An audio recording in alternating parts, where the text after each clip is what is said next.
অভির একের পর এক প্রশ্নে ভেঙে পড়ল ঝুমকি। শেষ মুহূর্তে এমন এক সত্য সামনে আসতে চলেছে যা বদলে দিতে পারে বাদলবাবুর খুনের মামলার পুরো মোড়। সত্যিই কি ঝুমকি আর নিজের মুখ লুকিয়ে রাখতে পারবে, নাকি ভয়েই দেখিয়ে দেবে আসল খুনির পরিচয়? আর যে কিডন্যাপিংয়ের ফাঁদ পেতে অভিকে আদালতে আসতে বাধা দেওয়া হয়েছিল, তার নেপথ্যেও কি লুকিয়ে আছে আরও বড় কোনো ষড়যন্ত্র? আজকের পর্বে একের পর এক চমকে ভরা ঘটনা ঘটতে চলেছে, তাই শেষ পর্যন্ত অবশ্যই ভিডিওটি দেখুন, কারণ শেষের কয়েক মিনিটেই মিলতে পারে এই রহস্যের সবচেয়ে বড় উত্তর। ধারাবাহিকের শুরুতেই দেখা যায় নিজের জীবনের ঝুঁকি নিয়েও অভিকে বাঁচানোর জন্য ছুটি সরাসরি গুন্ডাদের ডেরায় পৌঁছে যায়।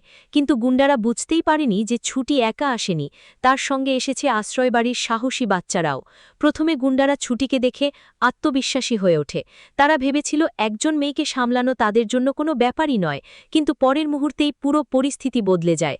ছুটি যখন বাচ্চাদের ইশারা করে বলে, এবার আক্রমণ করো, তখনই আশ্রয়বাড়ির বাচ্চারা একসঙ্গে গুন্ডাদের চোখে লঙ্কার গুঁড়ো ছড়ে মারে। চোখে প্রচণ্ড জ্বালা নিয়ে গুন্ডারা কিছুই দেখতে পারে না।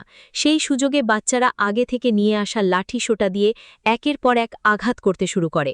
ছুটিও পিছিয়ে থাকে না, সে নিজের সাহস আর উপস্থিত বুদ্ধি দিয়ে কয়েকজন গুন্ডাকে মাটিতে ফেলে দেয়।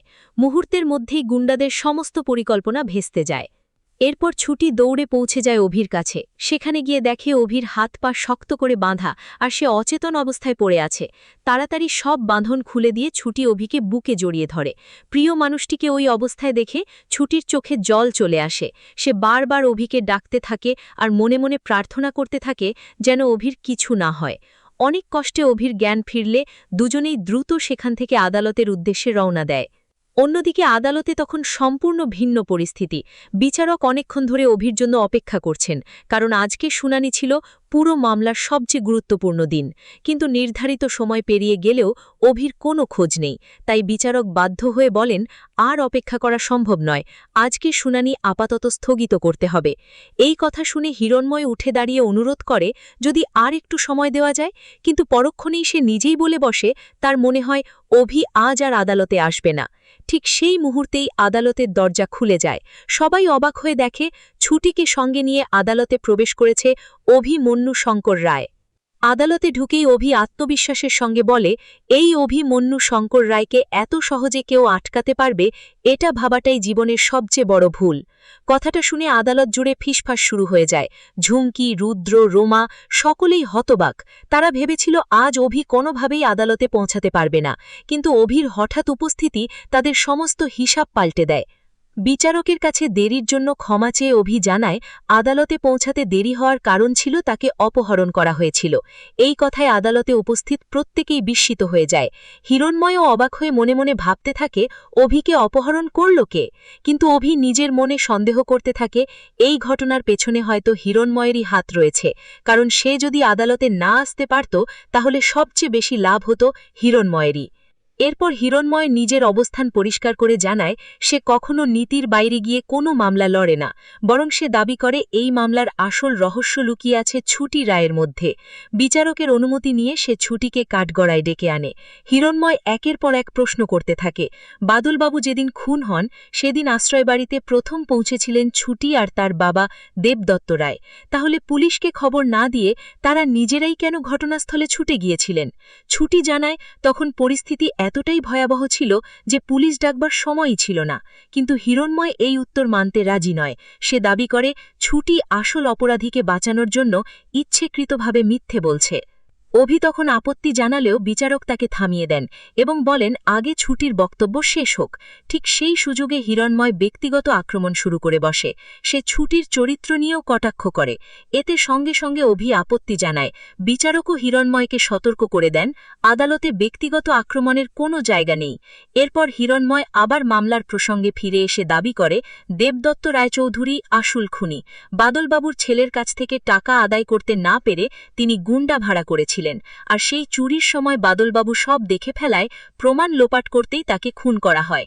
হিরণময় জোর দিয়ে বলে এই পুরো ঘটনায় আগে থেকে পরিকল্পিত ছিল, আর দেবদত্তকে সাহায্য করেছে তার দত্তক নেওয়া মেয়ে ছুটি। এই অভিযোগে আদালতে উপস্থিত অনেকে বিস্মিত হয়ে যায়। ঝুমকি, রুদ্র, রোমারা মনে মনে খুশি হয়, কারণ তাদের ধারণা এবার দেবদত্ত আর ছুটি বড় বিপদে পড়বে। কিন্তু এতক্ষণ চুপ করে থাকা অভি এবার ধীরে ধীরে উঠে দাঁড়ায়। সে প্রথমে ছুটির কাছে গিয়ে খুব শান্তভাবে জানতে চায় হিরণময়ের বলা গল্পের মধ্যে কোনো সত্যতা আছে কিনা। ছুটি স্পষ্ট জানিয়ে দেয় এই অভিযোগের কোনো ভিত্তিই নেই। অভিও বিচারককে জানিয়ে দেয় ছুটির কাছ থেকে তার আর কিছু জানার নেই। এরপরই আসে পুরো পর্বের সবচেয়ে গুরুত্বপূর্ণ মুহূর্ত। অভি আদালতের দিকে তাকিয়ে বলে, সবাই ধরে নিয়েছে দেবদত্তই খুনি, কিন্তু একটা বিষয় কেউ খেয়াল করছে না। যেদিন বাদলবাবু খুন হয়েছিলেন সেদিন আশ্রয়বাড়িতে ছুটি নয়, আরও কয়েকজন উপস্থিত ছিল, আর তাদেরই একজন আজ এই আদালতে উপস্থিত রয়েছে। সে আর কেউ নয়, ঝুমকি। এই কথা শুনেই ঝুমকির মুখের রং মুহূর্তের মধ্যে বদলে যায়। সে ভয়ে কাঁপতে শুরু করে। হিরণময় সঙ্গে সঙ্গে আপত্তি জানিয়ে বলে, ঝুমকির বিরুদ্ধে মিথ্যে অভিযোগ আনা হচ্ছে। সে সেদিন ঘটনাস্থলেই ছিল না। কিন্তু অভি এবার আর এক চুলও পিছিয়ে আসে না। সে সরাসরি বিচারকের কাছে আবেদন করে ঝুমকিকে অবিলম্বে কাঠগড়ায় ডাকা হোক। বিচারক অনুমতি দেন, আর ঝুমকি বাধ্য হয়ে কাঠগড়ায় এসে দাঁড়ায়। এরপর শান্ত গলায় অভি জিজ্ঞাসা করে, বলুন তো ঝুমকি, সেদিন কি আপনি আশ্রয়বাড়িতে উপস্থিত ছিলেন? প্রশ্নটা শুনেই ঝুমকি চারদিকে তাকাতে শুরু করে। তার মুখে স্পষ্ট ভয়ের ছাপ। কাঁপা গলায় সে উত্তর দেয়, না না, আমি অনেক পরে গিয়েছিলাম, তাও আবার সবার সঙ্গে। কিন্তু তার কথার মধ্যেই যেন লুকিয়েছিল অসংখ্য অসঙ্গতি।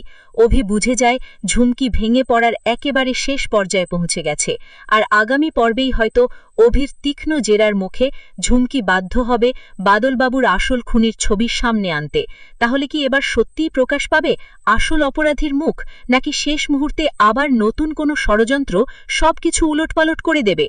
আপনার কি মনে হয়, অভি কি শেষ পর্যন্ত ঝুমকির মুখ থেকেই পুরো সত্য বের করে আনতে পারবে?